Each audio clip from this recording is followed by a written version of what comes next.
cambiar una cosita porque digamos que el pastor tiene una responsabilidad, ¿cierto? ¿Cuál es la responsabilidad del pastor? Esa palabra que la Biblia le da a este ministerio pastoral es la palabra obispo. La palabra obispo tiene que ver con ¿qué? Con una persona que está como sobreveedor, es decir, que está guiando, dirigiendo, observando la iglesia y cómo la iglesia va encaminándose y cómo él, con la sabiduría que Dios le da y a través de su palabra, va guiando a la congregación. Hay una situación que me tiene muy inquieto a mí con relación a nosotros como iglesia y bueno, tenemos que seguir ajustando y lo único que puede hacer eso posible es la palabra entrando en el corazón de los hermanos, entendiendo qué es lo que significa esa palabra y disponiendo el corazón para obedecer la palabra. El libro de Primera de Timoteo fue escrito para darle mucho orden a la iglesia que estaba desordenada en ese momento. Y Pablo le escribe a Timoteo para que ordene la iglesia en Éfeso y que esto sea también el despertar de las iglesias que estaban en la zona para ajustar aquellas cosas que no muestran el Evangelio, que no muestran a un Dios vivo y real y verdadero. La iglesia que se conduce ordenadamente va a mostrar a un Dios ordenado. Por el contrario, la iglesia que se conduce desordenadamente, entonces no va a mostrar realmente al Dios verdadero. Acá en 1 Timoteo hemos estado hablando de muchas cosas, pero dije, quiero devolverme al capítulo 2, al versículo 1, porque veo que como iglesia ya pasamos por este pasaje, pero todavía no hemos podido vivirlo. Todavía nos cuesta un poquito el tener esta vida de iglesia y esta área que es tan importante y tan fundamental para la iglesia, que es el área de ahí en el capítulo 2, ¿qué era? Ahí en el capítulo 2, ustedes tienen ahí un título, ¿cierto? En sus Biblias. ¿Qué dice? ¿Instrucciones sobre qué? Sobre la oración. Bueno, instrucciones sobre la oración. Lo primero que podríamos decir aquí en este caso es que Eh, aquí no está hablando de la oración individual del creyente. Aquí está hablando de la oración ¿qué? Congregacional. Todo esto que Pablo le está hablando a Timoteo en esta carta está hablando de cómo tiene que ser la vida de la congregación. Los pastores o los que van a ser ordenados pastores, qué características tienen que tener, cómo es el tema con las viudas, qué hay que hacer con las viudas jóvenes. Y no está hablando aquí en primer lugar en cuanto a la vida individual de cada creyente. En este aspecto o en este punto específico está hablando en cuanto al tema de la oración no individual, sino congregacional, congregacional. Y les digo que es una preocupación para mí porque esto no es que le cuesta mucho solamente a nuestra iglesia, le cuesta mucho creo que a todas las iglesias, por lo menos en las que Dios me ha permitido compartir durante estos años, la vida de oración de la iglesia en congregación, cuando congregamos o reunimos a la iglesia o invitamos a la iglesia que se reúna para orar por peticiones y situaciones específicas, es un tema con el que luchan mucho las iglesias. Entonces aquí esto es importante porque miren que acaba de pasar la sección anterior y la sección anterior acaba de decir y hablar en cuanto a los falsos maestros. Recuerdan que toda la carta de 1 Timoteo empezó diciendo, Pablo a Timoteo diciéndole, manda a esos hombres que no enseñen diferente doctrina, porque es muy importante que la iglesia se mantenga con una doctrina sana y parte de esa doctrina sana también va a ser cómo la iglesia vive todos estos principios, entre ellos la oración. Entonces, una iglesia sana tiene claro y vive la vida de oración congregacional. Por quién se debe orar, cómo se debe orar, para qué se debe orar. Entonces acá podemos ver que la vida de oración de la iglesia es muy importante. Hay una persona que es responsable de dar este mensaje, pero La iglesia es responsable de mirar este mensaje y de vivirlo y de mirar cómo se extiende para alcanzar, obedecer los principios de la palabra de Dios. Acá hay que ajustar el área de la oración de la iglesia. Es vital para la vida de la iglesia. La iglesia debe huir de un falso sentido de superioridad.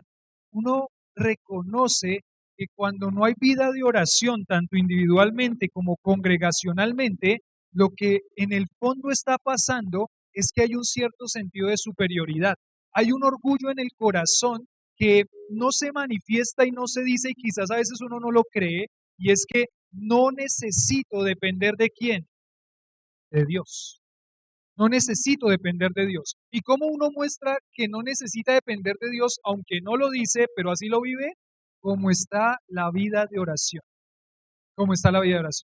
Porque la oración es cuando yo me meto en la presencia de Dios y le digo, Señor, dependo de ti, confío en ti, expreso todo lo que me preocupa a ti, porque entiendo que tú eres el Dios que me puede sostener, salvar, ayudar.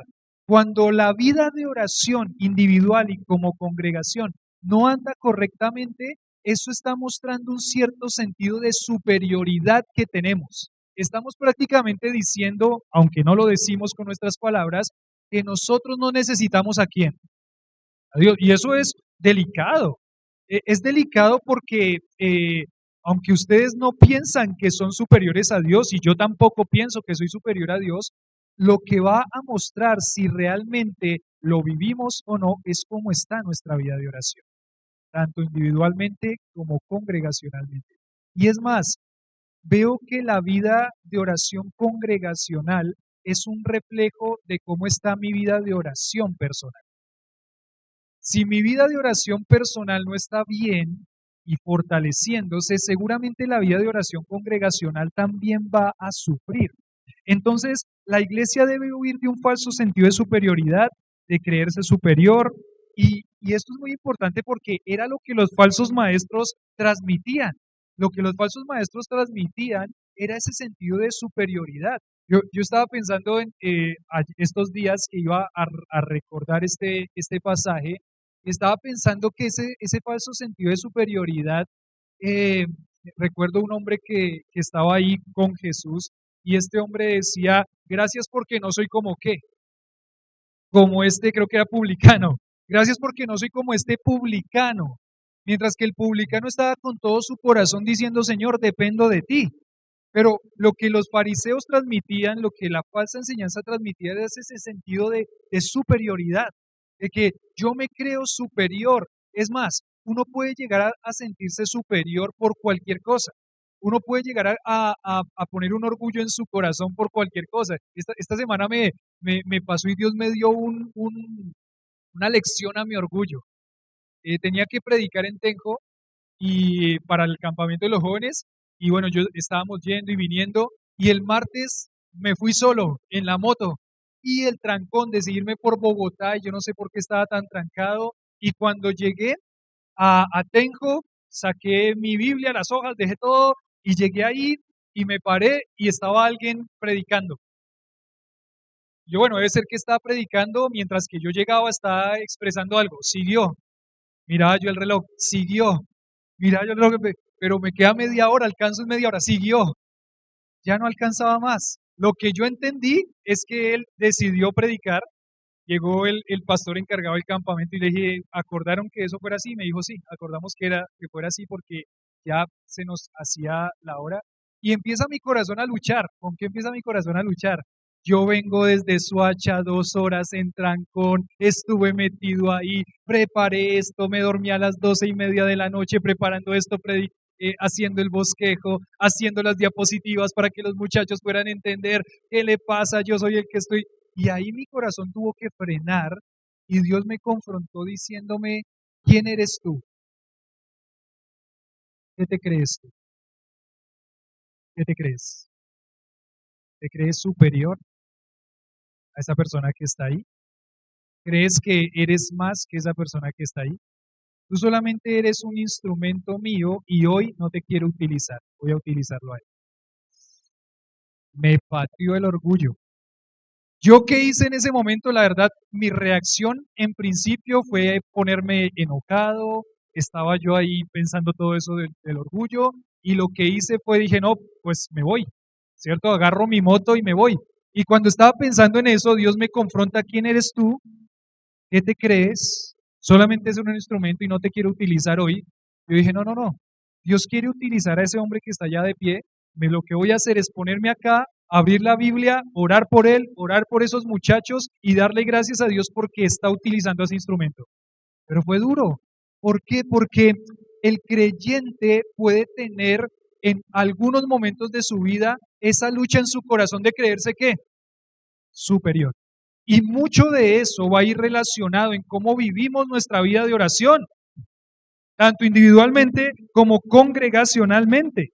Entonces, los falsos maestros mostraban esto, una superioridad, un sentido de superioridad, era lo que los falsos maestros estaban transmitiendo. Y Pablo le dice a Timoteo, la iglesia que se conduce sanamente tiene que entender que debe depender del Señor en todas las circunstancias y eso se va a ver a través de su vida de oración.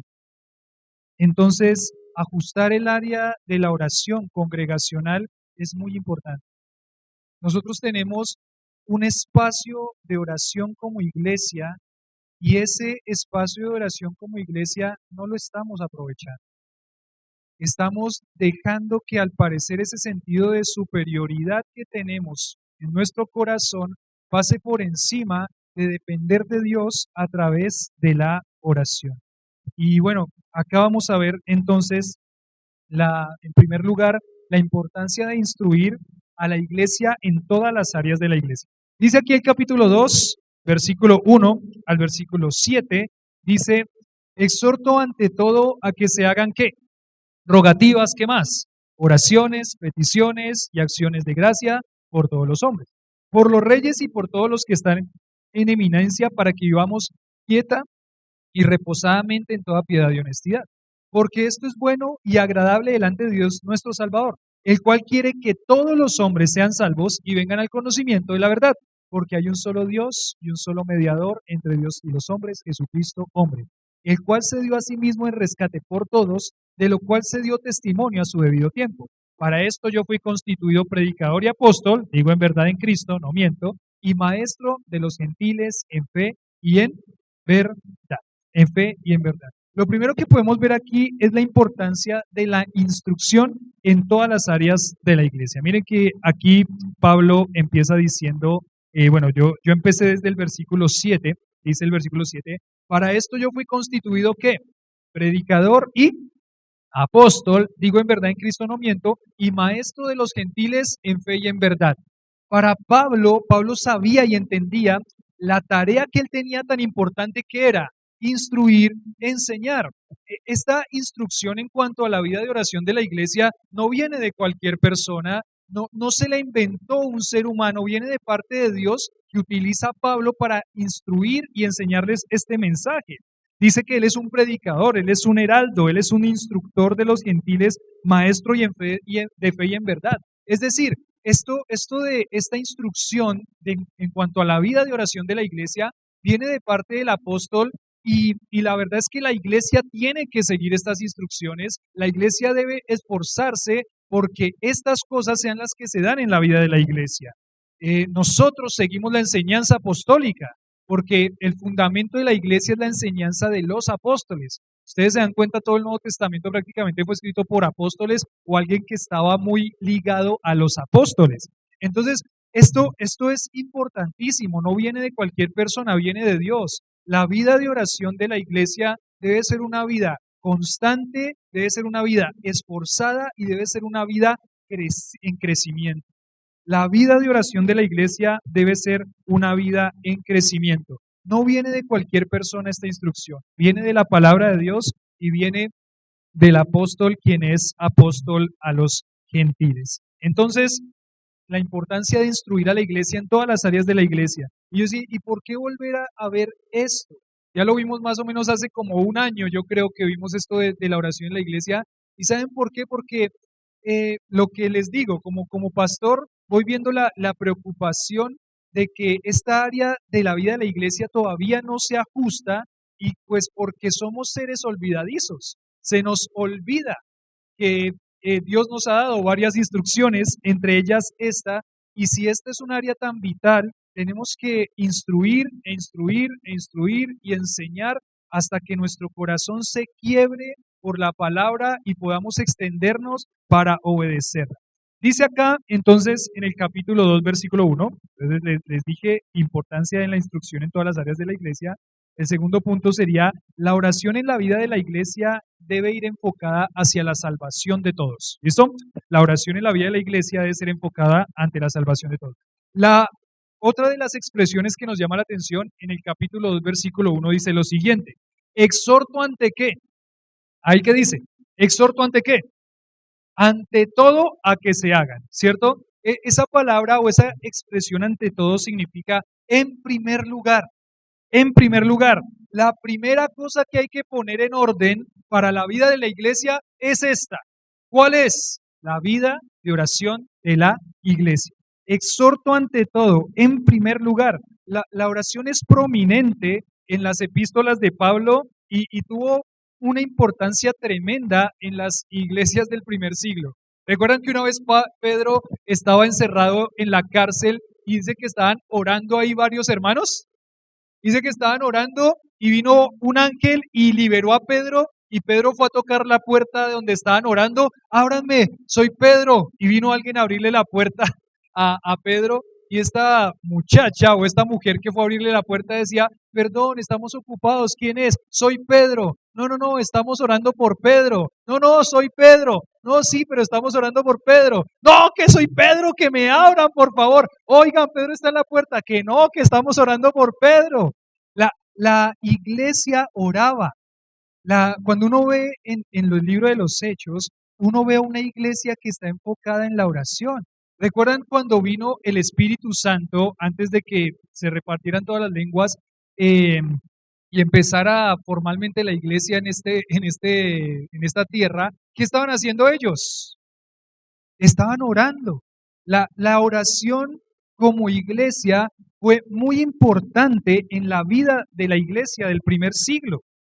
Por ejemplo, en Gálatas, perdón, acá dice, en Efesios, en Filipenses, en Colosenses, contiene oraciones de Pablo por la iglesia.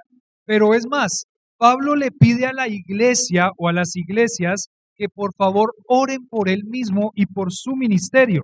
Por ejemplo, en Efesios capítulo 6, versículo 19 y versículo 20, Pablo escribió lo siguiente, dijo así, y por mí, a fin de que al abrir mi boca me sea dada palabra para dar a conocer con denuedo el misterio del Evangelio, que con denuedo hable de él como debo hablar. Efesios capítulo 6, 19 y 20. Y en varios pasajes del Nuevo Testamento, Pablo le está pidiendo ¿a quién? Que ore por él. A las iglesias que oren por él. Por favor, oren por mí. La iglesia necesita estar involucrada en la oración y por eso es que Pablo le dice a Timoteo, exhorto ante todo. Iglesia, exhorto ante todo. Pablo le dice, iglesias, exhorto ante todo. En primer lugar, lo que tienen que poner el enfoque y el foco y de donde se va a transmitir muchas de las otras cosas que se ven como iglesia es en esto, la vida de oración de la iglesia, la vida congregacional.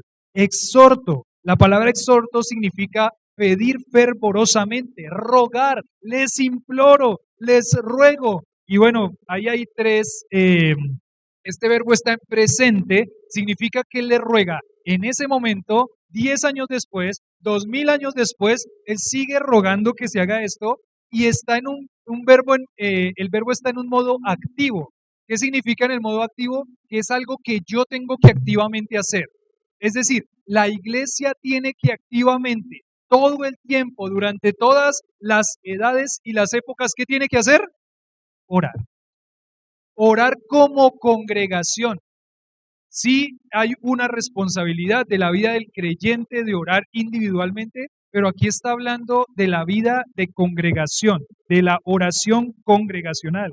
Entonces acá les dice, ¿qué le ruega? Bueno, exhorto ante todo que se hagan, y aquí hay varias palabras para definir todo lo que implica la oración. Están las rogativas, las oraciones, las peticiones y las acciones de gracia por todos los hombres. Miren, cada una de estas palabras nos está dando todo lo que implica la oración, o sea, como todos los elementos que implican la oración. En primer lugar, la palabra es rogativa, es decir, ruego. ¿Y qué significa? Lo que significa esta palabra ruego cuando él lo pone aquí es que la iglesia tiene que rogar a Dios. Es la intensidad con la que Pablo le está pidiendo a la iglesia que ore.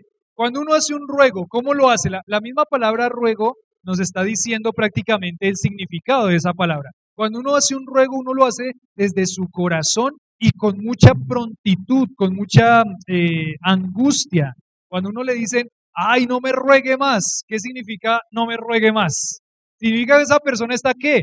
Insistiendo, insistiendo, insistiendo, porque lo está haciendo con intensidad. La palabra ruego nos está diciendo que la vida de congregación como iglesia tiene que hacerse, la vida de oración como iglesia tiene que hacerse con intensidad. Es algo que no se puede dejar sin intensidad, no se puede dejar a un lado, tiene que ser con intensidad. Entonces, Pablo está diciendo, miren, tengo que tratar una variedad de detalles en esta carta con relación a la iglesia, pero de todos ellos, el tema que tiene prioridad en este momento es este, la vida de oración de la iglesia. Hay que hacerlo con rogativas, es decir, con intensidad. La segunda palabra que aparece ahí es oraciones, y la palabra oración es una palabra que siempre se utilizó eh, pensando en que Dios quitó el velo para que nosotros pudiéramos entrar al lugar santísimo a cara a hablar con Él. Quitó todo lo que se interpusiera entre el hombre y Dios, hasta quitó el pecado de nuestra vida a través de Cristo para que no estorbara una relación personal con Él. Entonces, el tema de la oración se refiere a una comunión con Dios, una comunicación con Dios, lo que significa que la iglesia no solamente tiene que rogar, hacerlo intensamente, sino que la actitud con la que yo llego a orar es importante también. Yo llego a orar pensando en que este Dios me está escuchando. Y esto también es muy valioso porque eh, nuestra mente vuela mucho y las distracciones al momento de orar son un montón. ¿No les ha pasado que dice, me puse a orar y después terminé pensando en cualquier cosa? ¿No les pasó nunca? Me puse a orar ahí y estaba ahí en el silencio de mi corazón y empecé a orar fervorosamente y después estaba pensando por allá en que mañana hay Santa Cena y después toda la preocupación o los pensamientos me desviaron de la oración. Cuando habla la palabra oraciones significa que yo entro en la intimidad con el Señor y estoy cara a cara junto a Él para poder rogarle, para poder expresarle. Entonces las rogativas tiene que ver con la intensidad con la que la iglesia tiene que orar y la oración con la actitud. Iglesia, estamos orando juntos y estamos comunicándonos con Dios. Lo que a mí me ayuda a pensar cuando estamos en estos tiempos de oración como iglesia es que cuando yo cierro mis ojos estoy pensando, estoy con mis hermanos que están aquí orando y estamos todos juntos reunidos en frente del trono de Dios. Y los prácticamente nos transportamos al trono de Dios orando juntos como iglesia, hablando con el Padre Celestial, hablando a través de Jesucristo. Es lo que a mí me ayuda a enfocarme en la oración, la actitud con la que yo voy ante la presencia del Señor. La siguiente palabra que aparece ahí es peticiones. Y esa palabra peticiones tiene que ver con el reconocimiento de la posición que Dios tiene y que yo tengo. Porque la palabra peticiones tiene que ver con acercarse a Dios con intimidad, con familiaridad y con confianza. La oración me dice, tiene acceso al trono de Dios, pero esta palabra peticiones tiene que ver con que Dios quiere escucharme. ¿Recuerdan el Padre Nuestro? ¿Qué dice el Padre Nuestro? Dice, Padre Nuestro, que estás en los cielos, santificado sea tu nombre. Y es Dios queriendo escucharme a mí. O más bien, Dios queriendo escucharnos a nosotros, porque Él es el Padre y nosotros somos los hijos. Esta palabra peticiones es un reconocimiento de la posición que Dios tiene y también la posición que yo tengo, porque este término de peticiones, bíblicamente hablando de la oración, tiene que ver en esa relación que tiene un padre con su hijo. ¿Cuántos tienen hijos acá? ¿O cuántos son hijos de un padre? Todos, o de una madre. Cuando uno llega a su padre o cuando viene un hijo a pedirle algo, ¿qué hace el papá? ¿Recuerdan que Jesús le dijo, quién de vosotros si su hijo le pide un pan le da una qué? Una piedra, nadie, nadie. ¿Por qué? Porque el padre, bueno, algunos padres son duros y difíciles, pero el padre siempre está listo ¿para qué? Para darle lo que su hijo quiere, ¿cierto? Es más, algunos padres somos muy condescendientes y alcahuetas, ¿cierto? No le vamos a dar ese postre hasta que no coma. Y empieza la bebé, y hacer, y hacer. Y viene la mamá, ¿y qué hace? Le parte un poquito del postre y se lo da. ¿Por qué? Porque uno quiere siempre darle a sus hijos. Cuando hablamos de peticiones, estamos hablando de que hay esa relación tan familiar de un padre hacia un hijo, que Él quiere escucharnos y así nos acercamos ante el Señor. Dios no es un Dios malo, Dios es un Dios bueno. Dios es un Dios que está como un padre listo a escuchar las peticiones de sus hijos, de su iglesia, y de esa forma tenemos que llegar a orar al Señor. Peticiones y acciones de gracias es un reconocimiento de lo que Él ha hecho. Es un reconocimiento de lo que Él ha hecho. Acciones de gracias es importante también, porque una de las características de las personas que no conocen a Dios es que no le dan gracias a Dios. Miren que dice el libro de Romanos capítulo 1, versículo 21, dice que Pablo enseña que lo que son los pecados más básicos. Y dice en Romanos 1:21 dice lo siguiente, pues habiendo conocido a Dios, no le glorificaron como a Dios, ni le dieron ¿qué? Gracias. Ellos no conocieron a Dios, ellos no glorificaron a Dios, entonces ellos no ¿qué? No dan gracias a Dios, ni le dieron gracias, dice acá, sino que se envanecieron en sus razonamientos. Es decir, su orgullo los llevó a sus propios razonamientos y pues claro, estos hombres llenos de su propio pecado y de su egoísmo no le van a dar gracias a Dios. Entonces, la forma como uno muestra rechazo hacia Dios es la falta de gratitud a Dios.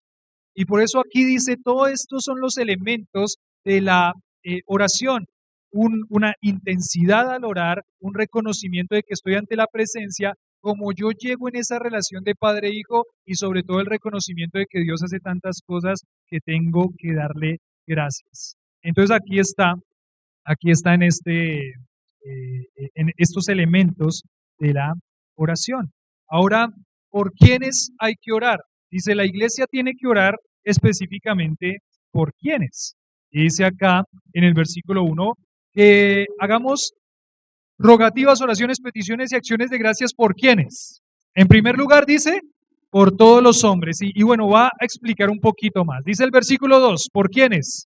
Por todos los reyes y por los que están en eminencia. Y dice, ¿para qué? ¿Qué es lo que tenemos que orar? Para que vivamos quieta y reposadamente en toda piedad y honestidad. Él pone todos los hombres y después especifica también los reyes y los que están en eminencia. Entonces, ¿por quiénes nos va a mostrar la amplitud de la oración?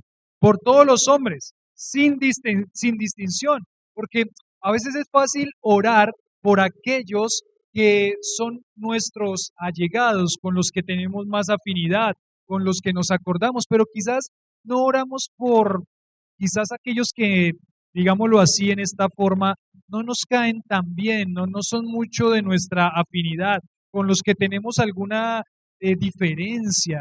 No estamos orando mucho por ellos, pero aquí Pablo dice, mire, la iglesia tiene que orar por quiénes, por todos. ¿Y por todos qué significa?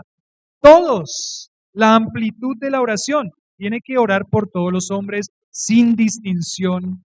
Y dice que hay que orar específicamente por algo. Pero acá también dice por los reyes y por los que están en eminencia. Miren que en ese momento, ¿quién era el rey? En ese momento él era el emperador Nerón. Y Nerón todavía no se había desatado la persecución que iba a venir a los cristianos unos añitos antes, unos añitos después, pero la verdad es que el cristiano siempre sufrió mucha persecución.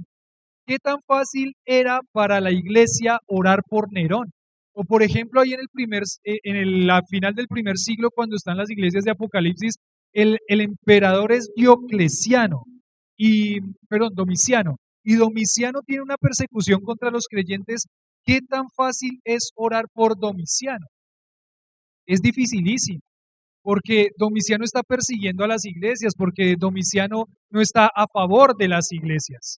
Entonces, ¿qué tan fácil es orar por Domiciano o por Nerón? Es dificilísimo. Pero Pablo les está diciendo, en la oración su orgullo tiene que quedar a un lado. En la oración su orgullo tiene que humillarse, tiene que pisotearlo para poder orar por todos, y eso implica orar por los reyes y por los que están en evidencia. ¿Para qué? ¿Para qué?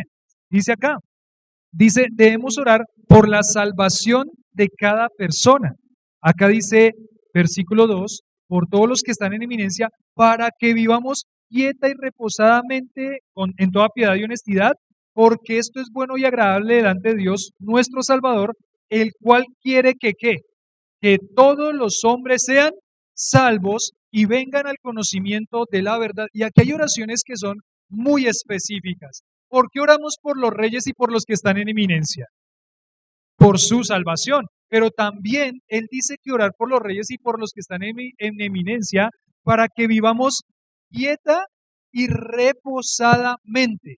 Para esos creyentes del primer siglo, del segundo siglo, del tercer siglo, y cada vez que ha sido perseguida la iglesia, es más, en este momento, por ejemplo, cuando vemos esos informes de Franja de Gaza y cómo persiguen a los cristianos ahí, en todos estos países donde hay una persecución a los cristianos, por ejemplo, ahora que estamos con todo esto de la Sierra Nevada de Santa Marta y escuchamos que estas personas no pueden estar tranquilos predicando el Evangelio porque los persiguen, entonces ¿cuál tiene que ser nuestra petición? Nuestra petición es que ellos puedan vivir quieta y reposadamente, es decir, que Dios obre salvación en el corazón de aquellas autoridades que no les dejan predicar el Evangelio. Para nosotros es una bendición porque nosotros tenemos toda la tranquilidad para predicar el Evangelio. Pero ¿saben qué pasa? Que a veces cuando estamos tan tranquilos y tan cómodos, hay un cierto sentido de relajación. Y por eso es que quizás la iglesia no ora tan intensamente como debería orar. ¿Cómo oran estos hermanos que están siendo perseguidos? Sería interesante, ¿no? Sería interesante ir un día a donde estos hermanos perseguidos y orar con ellos, a ver cómo son sus oraciones. Porque parece que cuando la iglesia está tranquila y está cómoda, no ora. Se le olvida orar. Se le olvida que el evangelio tiene que seguir corriendo y que la salvación de las personas tiene que seguir dándose y que el Señor quiere que oremos por esto, que intercedamos por esto. Entonces, una característica de una iglesia sana es una iglesia que ora por todos, por la salvación de ellos, intercede por la salvación, busca que todos lleguen al conocimiento de Cristo, aunque sean enemigos de la cruz de Cristo, de otra cultura lejana o personas cercanas con un corazón duro quizás y una conducta reprochable, aquellos que uno pensaría no son dignos de mi oración. Es algo que sería como algo como algo, ¿cómo es esa palabra? Bueno, que se contradice, es algo contradictorio. ¿No es digno de que yo ore por la salvación de él? Y otra vez vuelvo a mi ilustración de allá en Tenjo. ¿Quién soy yo? ¿Qué se cree? ¿Qué nos creemos? ¿No es una persona digna de que ore por la salvación de él? ¿Qué se creo? ¿Qué me creo?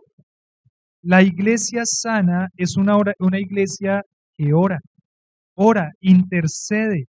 No hay la iglesia sana no es una que se está in- y, peleando con el gobierno, sino que está orando por el gobierno. O sea, Dios no nos está diciendo a nosotros que evaluemos el gobierno, ni evaluemos los gobernantes.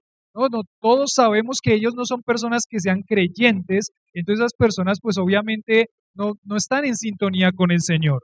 Entonces nosotros no tenemos ¿cómo sería? La responsabilidad de estar peleando o la posición de estar peleando, sino más bien que aquí nos dice que oremos por su salvación en primer lugar, pero también que podamos vivir como quieta y reposadamente. Listo, que vivamos quieta y reposadamente. Mire, quieta se refiere a las circunstancias que rodeaban a los cristianos, es decir, que podamos tener circunstancias favorables para que el evangelio corra, y reposadamente señala la paz interna que experimenta una persona. Es decir, Señor, oramos para que las leyes del gobierno no ataquen a la iglesia. Oramos para que las leyes del gobierno no estén en oposición a la iglesia. Oramos que las leyes del gobierno no estén poniendo obstáculos a la predicación del evangelio, porque sí es verdad que desafortunadamente en la persecución hay más fervor y en la persecución hay más compromiso, pero también es verdad que muchas veces cuando hay esa oposición, el evangelio no puede ¿qué? Correr con tanta tranquilidad como quisiéramos. Usted imagina, Pablo no está aquí diciendo que él quiere vivir una vida cómoda, pero Pablo está pensando en que él ha sufrido cárceles, persecuciones, ha estado en momentos dificilísimos, lo han apedreado, casi matado, y él ve cómo eso muchas veces ha hecho que quizás cristianos se asusten o cristianos tengan que morir por la causa del evangelio, y él dice, es mejor que qué, es mejor que estemos en paz, que vivamos reposadamente para que la obra del Señor pueda correr quizás más. De pronto Pablo decía, yo nunca he estado en un momento en que las condiciones para el evangelio fueran totalmente favorables. ¿Qué sería vivir en un momento en el que las condiciones para el evangelio fueran totalmente favorables? Imagínense si Pablo hizo lo que hizo con tanta oposición, ¿cómo sería en un momento en donde no hubiera oposición? Sería tremendo lo que Dios hubiera permitido hacer. Entonces Pablo no está queriendo que los creyentes vivan pensando en la comodidad, pero sí es verdad que cuando hay comodidad, ¿qué debería hacer la iglesia? Cuando hay comodidad, cuando hay situaciones favorables, ¿qué debería hacer la iglesia? La iglesia debería vivir con fervor, tratando de hacer lo que Dios le ha llamado a hacer, intentando alcanzar a otros con el Evangelio. Entonces, uno piensa, nuestra época, por ejemplo, aquí en nuestra iglesia, nuestra condición es una condición de persecución de parte del gobierno. No. ¿Cuántos pudimos llegar tranquilamente el domingo? Salir con nuestro traje de domingo, ¿cierto? Que las personas nos vean y ellos saben para dónde van, para la iglesia. Y no están allá tratando de tirarnos piedras o tratando de escupirnos, no. Ellos saben, estos fanáticos o estos cristianos o estos locos, yo mejor me voy a dormir, me voy a ver el Tour de Francia, no sé, alguna cosa, pero nosotros no estamos siendo perseguidos. Entonces, ¿qué implica eso? Que gracias a Dios porque personas y otras iglesias a través de los siglos oraron por esto. Y ahora nosotros vivimos quieta y reposadamente. ¿Y para qué? No para relajarnos, no para que nuestra vida de oración se caiga, no para que nuestra vida de oración sea una cosa pesada y sea algo que pateamos todo el tiempo, no que todo se interpone a las cosas espirituales. ¿No se les ha pasado? Uno va y dice, hoy sí, y llegó tal persona, y llamó tal persona, y pasó esto, y algo se interpuso, porque no le damos prioridad y no le damos la importancia a lo que es importante, y para Dios esto es prioridad. Exhorto ante todo. Pateamos muchas veces las reuniones de oración, pateamos muchas veces nuestro tiempo de oración. Son cosas que desafortunadamente, porque no tenemos una presión, entonces pensamos que podemos no practicarla.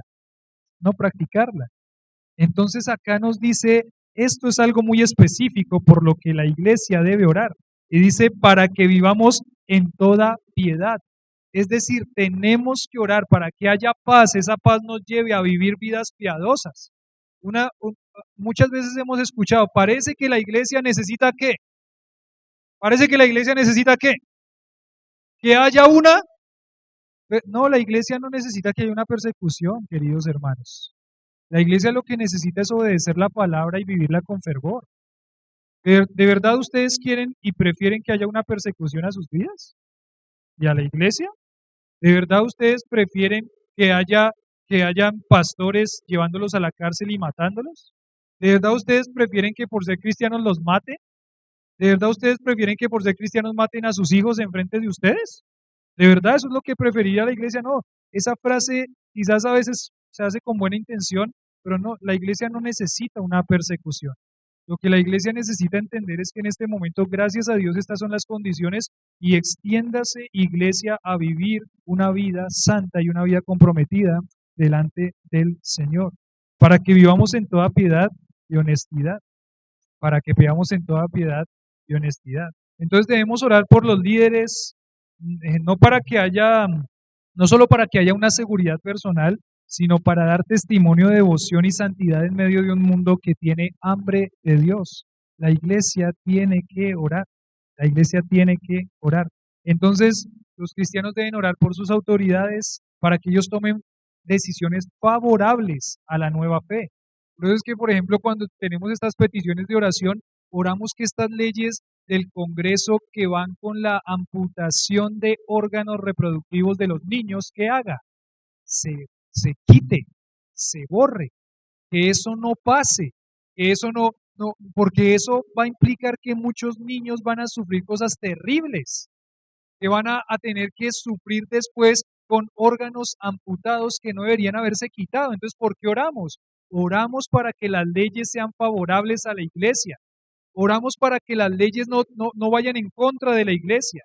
Por eso oramos por la salvación del presidente, oramos por la salvación del gabinete, para que hayan leyes que no se opongan a la fe, para que tomen decisiones favorables a la fe, permitiendo que las iglesias sigan desarrollándose y creciendo tranquilamente con la predicación del Evangelio y con la edificación del pueblo de Dios. Entonces, la iglesia ora y ora por todos. Y miren, 3 razones, y con estas terminamos, 3 razones de por qué la iglesia debe orar. Dice ahí el versículo 3. La primera razón, porque esto es ¿qué? ¿Listo? ¿Están ahí? Capítulo 2, versículo 3. La primera razón es porque esto es bueno. Entonces esa sería la segunda razón. ¿Listo? La primera razón es porque esto es bueno y agradable. Entonces, esto es bueno. Esto es bueno. No tengo que convencerte de esto. Orar es bueno, sí o no. Que los hombres se salven es bueno, sí o no. Que oremos como iglesia por los gobernantes es bueno, sí o no. Que oremos como iglesia para que las leyes del gobierno no ataquen a la iglesia, sino que nos permitan estar tranquilos y podamos expresar la fe. Sí, es bueno. Es bueno. Dios quiere esto. Entonces, es algo bueno para Dios, tendría que ser algo bueno para nosotros y enfocarnos en esto. Es bueno y es agradable. Y miren, la palabra agradable significa placentero. ¿Qué significa placentero? Esto es algo que llena el corazón de Dios. Que la iglesia ore es algo en lo que Dios se complace.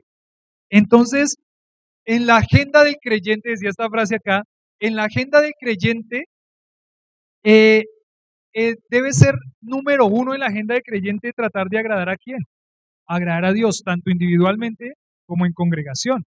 Y por eso es que tratamos de pensar en esto en este momento y decimos, si esto es bueno y es algo en lo que Dios se complace, en lo que Dios se agrada, entonces mi corazón tiene que impulsarse a hacerlo. No es si quiere o si no quiere hacerlo. Debe hacerlo porque esto es algo que a Dios le agrada, le complace. Él se siente complacido con esto, llena su corazón.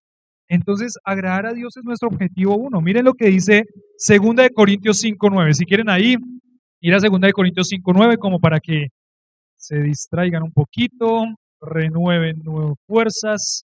2 de Corintios capítulo 5, versículo 9. ¿Llegaron ahí? 2 de Corintios 5:9. 2 de Corintios 5:9. Entonces dice, desde el 6, 5, 6. ¿Llegaron? Así que vivimos confiados siempre y sabiendo que entre tanto que estamos en el cuerpo, estamos ausentes ¿de quién? Porque por fe andamos, no por vista, pero confiamos y más quisiéramos estar ausentes del cuerpo y presentes al Señor. Versículo 9.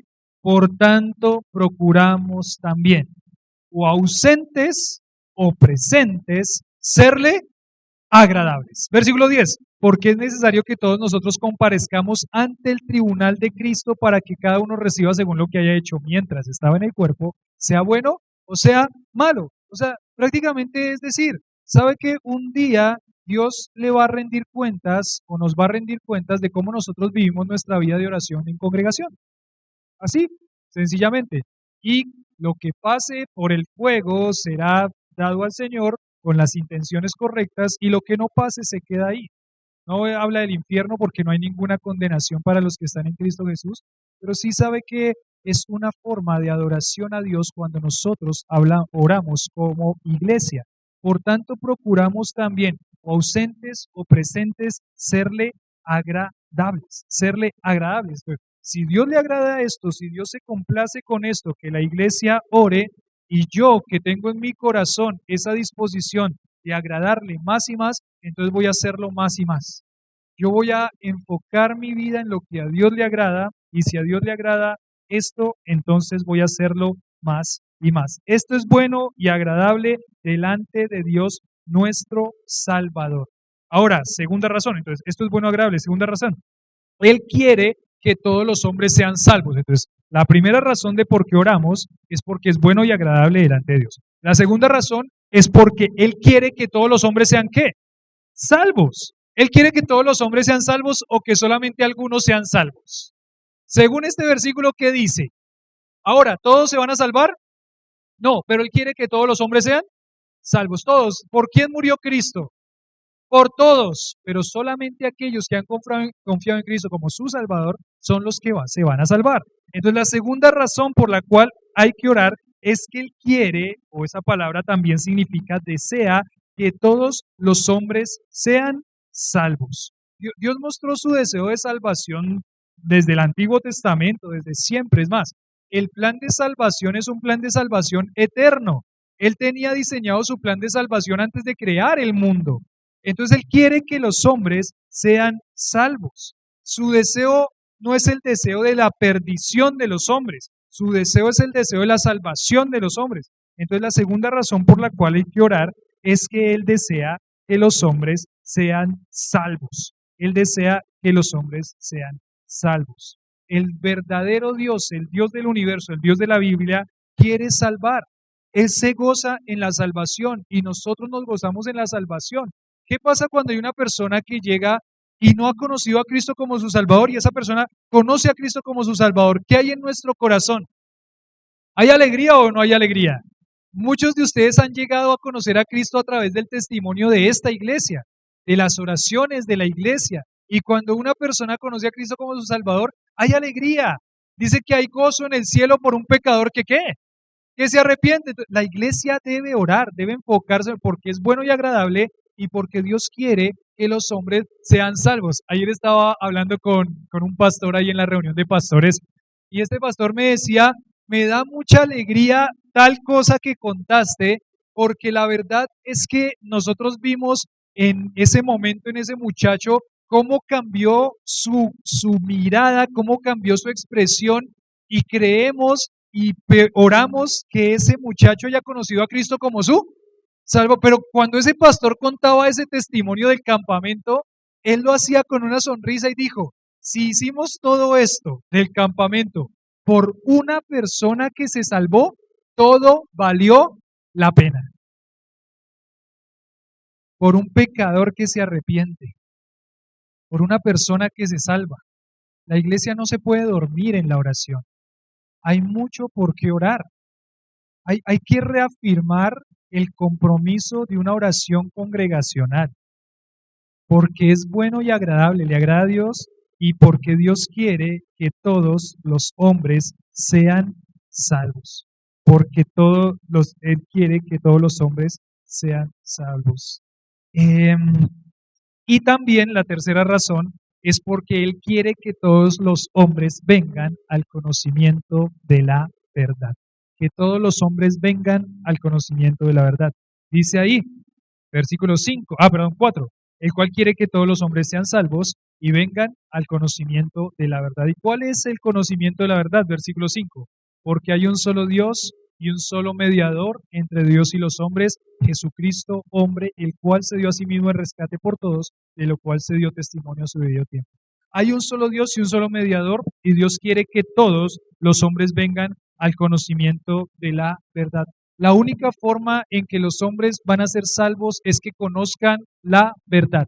La verdad es Dios, la verdad es la salvación. Ahora pienso que el pastor Daniel estaba ayer dándonos un informe de un viaje misionero que hicieron al Amazonas. Les permitió Dios ir al Amazonas a una tribu que no ha sido alcanzada, a una comunidad que no ha sido alcanzada. Les permiten entrar allá solamente porque intentaron y pudieron hacer esa conexión por ser turistas. Entonces pagaron por ir allá y los indígenas están contentos porque les pagan porque las personas entren allá, pero es una comunidad muy cerrada. Los invitan a una maloca, que sería el lugar donde ellos están, y están haciendo un rito a un dios falso. Bueno, en últimas es un rito a Satanás, pero ellos creen que es un dios, ellos hablan de espíritus, hacen toda una ceremonia, decía el pastor Daniel, hice una ceremonia con coca, con marihuana, Coca-Cola no, cocaína, por las dudas, con cocaína, con marihuana, hay unos palos ahí puestos en medio de la maloca que simbolizan cada uno una cosa, y el pastor Daniel estaba ahí y decía el ambiente espiritual que se siente ahí tan horrible. ¿Y sabe qué se pone a hacer el pastor Daniel? Y le dice a los que van en el viaje misionero, dice, tenemos que hacer ¿qué? Orar. Y dice que el pastor Daniel está orando, pues tratando de que no se den cuenta que él está orando, y que cuando levanta su mirada, el brujo está así mirándolo. ¿Sabe el brujo que él está orando? Y seguramente sí, sabe que él está orando, porque Satanás está ahí, porque los demonios están ahí. Esas personas, decía el pastor Daniel, esas personas están en tinieblas. Esas personas no tienen el conocimiento de la verdad y van a ir a una condenación eterna. Entonces la iglesia tiene que orar. No nos relajamos, iglesia. Y yo sé que repetir cosas a veces es difícil, como cuando a un niño le está repitiendo cosas y el hijo le dice, ya sé, papi, no me lo digas otra vez, ¿qué? Ya sé. Pues ya sé que ya lo saben. O sea, yo sé que ya lo saben. Yo sé que yo ya di esta predicación hace un año, yo ya sé. Yo sé porque yo fui el que la di. Yo ya sé lo que les di y lo que les prediqué y prácticamente no le hice casi ningún cambio a esto. Solamente las ilustraciones quizás que salen. Yo ya sé. Y yo sé que ustedes ya saben. ¿Y entonces qué? ¿Qué pasa? Entonces, ¿qué es lo que pasa? ¿Por qué no oramos? ¿Por qué como iglesia no oramos? Yo ya sé. Entonces, Él quiere que todos los hombres vengan al conocimiento de la verdad. Y ese conocimiento de la verdad es el que da la salvación. Ninguna persona se va a salvar si no le llega el conocimiento de la verdad. Porque conoceréis la verdad y la verdad os hará ¿qué? Libres. Él quiere que todos los hombres vengan al conocimiento de la verdad. Dice acá, los cristianos deben orar por todo tipo de personas, judíos, gentiles, autoridades, por los enemigos, por los de otra cultura, por los de otra raza, por las personas que pareciera imposible que cambiaran. ¿Tienen a alguien en su mente que pareciera imposible que cambiara? Que nunca va a creer en el Señor como su Salvador. ¿Tienen uno de esos en mente? ¿Qué hay que hacer? Orar. Hay que orar. Porque Dios puede transformar esa vida. Mire, uno se ve desde esta posición y dice, yo ya soy salvo y yo no soy como ese publicano que está ahí. Pero nosotros éramos esos. Nosotros éramos esos que las personas veían y decían, nunca va a cambiar. Nos miraban así. Dios nos veía así, nos veía sucios, pero Dios decía, lo único que va a cambiar a esta persona es el conocimiento de la verdad. Y nos llegó gracias a Dios. No podemos ver a otras personas como decir nunca van a cambiar. Pensemos en la cruz, miremos al Señor. Entonces debemos orar por todos los hombres. ¿Por qué?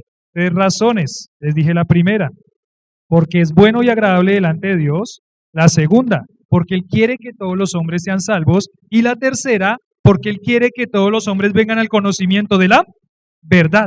La verdad es que hay un solo Dios y un solo mediador entre Dios y los hombres. ¿Que quién es? El mediador no es María. El mediador, ¿quién es? Jesucristo.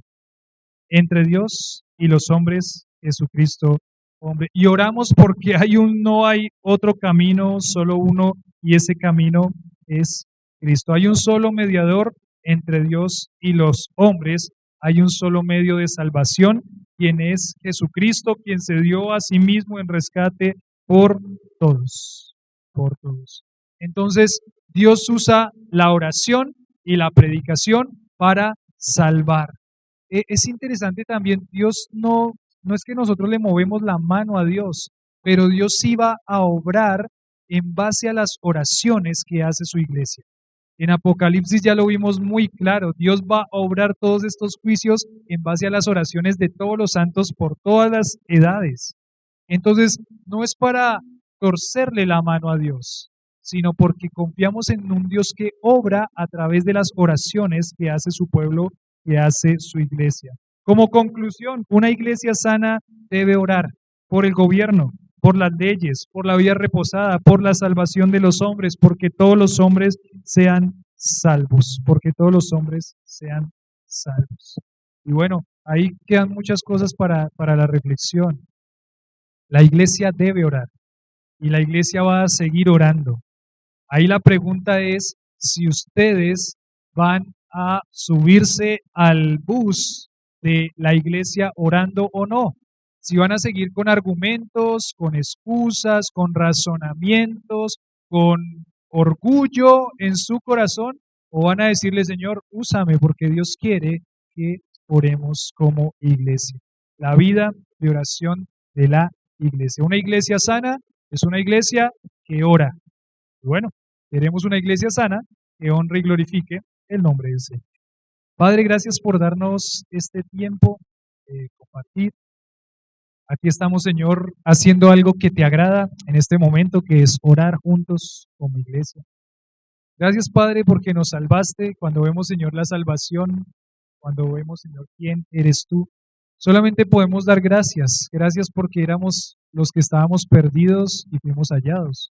Gracias porque éramos los que en otro tiempo éramos débiles y ahora hemos sido fortalecidos en el Señor.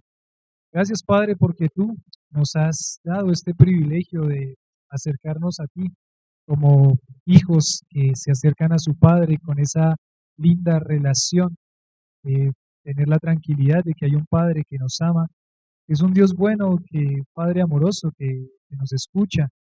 Gracias, Señor, porque es un privilegio poder estar, Señor, orando. Hoy, Señor, te pedimos perdón por nuestro orgullo. Pedimos perdón, Señor, porque la oración quizás de nuestra vida ha sido un área que hemos tenido en poco. Eh, Perdónanos, Señor, porque somos autosuficientes. Creemos, Señor, que dependemos de nosotros mismos y no de ti. Gracias por dejar las instrucciones en tu palabra, las razones por las cuales debemos orar. Y también gloria a ti, Señor, por cada persona que has llegado al conocimiento de la verdad. Porque, Señor, hay iglesias sanas que oran por la salvación de los hombres, por las leyes del gobierno, por la salvación de los gobernantes.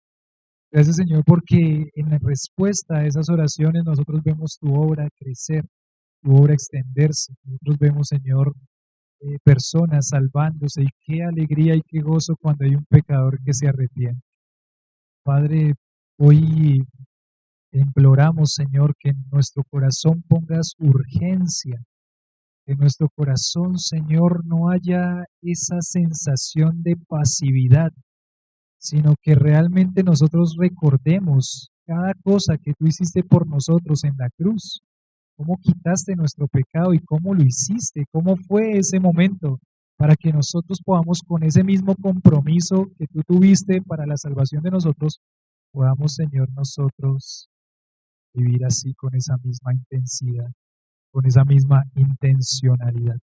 Padre, gracias por tu cuidado, gracias por tu iglesia, gracias por lo que has hecho, gracias por esas personas, Señor, que con fidelidad están orando. Gracias, Señor, porque vemos, Señor, el fruto en muchas formas aquí en la vida de la iglesia. Y, Señor, te pedimos que podamos hacerlo más y más. Esto es bueno y agradable delante de ti. A ti la gloria damos en nombre de Jesús. Amén.